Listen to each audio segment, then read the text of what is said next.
दोस्तों, आज हम आपको हिंदी सिनेमा के सदाबहार अभिनेता जॉय मुखर्जी से जुड़ी कुछ अनसुनी बातें बताते हैं।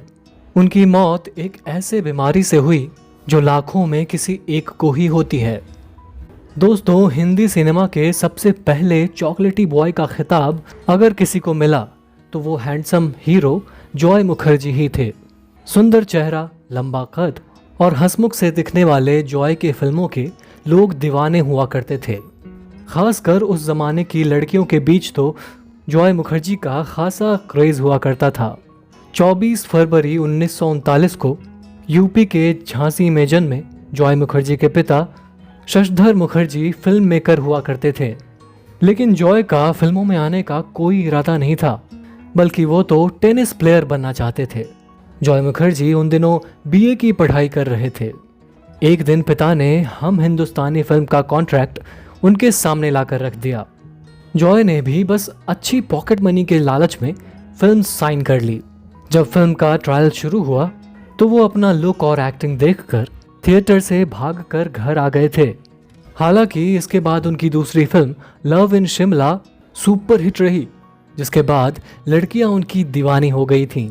बस यहीं से टेनिस प्लेयर बनने का सपना टूटा और जॉय एक अभिनेता बन गए। 60 और 70 का दौर जॉय मुखर्जी का हुआ करता था। उनकी कुछ यादगार फिल्में हैं जिसने दर्शकों पर अपना जादू कर दिया था। इन फिल्मों में लव इन टोक्यो, फिर वही दिन लाया हूँ, एक मुसाफिर एक हसीना, लव इन शिमला, शागिर्द और जिद्दी ने उन्हें अलग पहचान दी थी। इस बंगाली एक्टर ने अपने खास अंदाज से दिलीप कुमार, देवानंद और राजकुमार के दौर में अपनी अलग जगह बना ली थी। वैसे क्या आपको पता है कि जॉय मुखर्जी सेट पर काफी मस्ती किया करते थे। एक्ट्रेस सायरा बानो तो उनको पागल कहने लगी थी। एक बार की बात है, शागिर्द फिल्म की शूटिंग हो रही थी।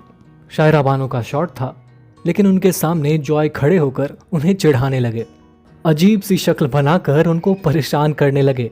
उनकी इन हरकतों से सायरा इतना नाराज हो गई कि उन्होंने जॉय के पिता से कह दिया था कि मैं आपके पागल बेटे के साथ काम नहीं करना चाहती।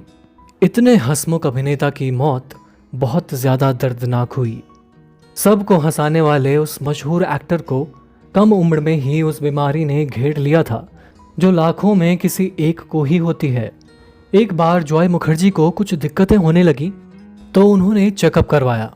रिपोर्ट आई तो सभी चौंक गए। अभिनेता को थैलीसीमिया नामक एक जानलेवा बीमारी ने घेर लिया था।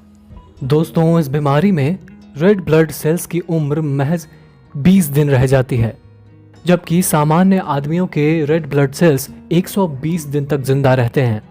लाखों में किसी एक को होने वाली इस बीमारी ने जॉय के शरीर में खून बनाना ही बंद कर दिया था।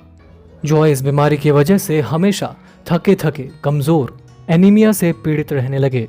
लंबे समय तक इस बीमारी को झेलते झेलते उनके शरीर को दूसरे रोग भी लग गए। धीरे धीरे जॉय के फेफड़े भी खराब होने लगे। इस वजह से वो सांस लेने में भी मशक्कत करते थे। फिर एक दिन 5 मार्च 2012 को जॉय मुखर्जी की हालत बहुत खराब होने लगी। वो सांस ही नहीं ले पा रहे थे।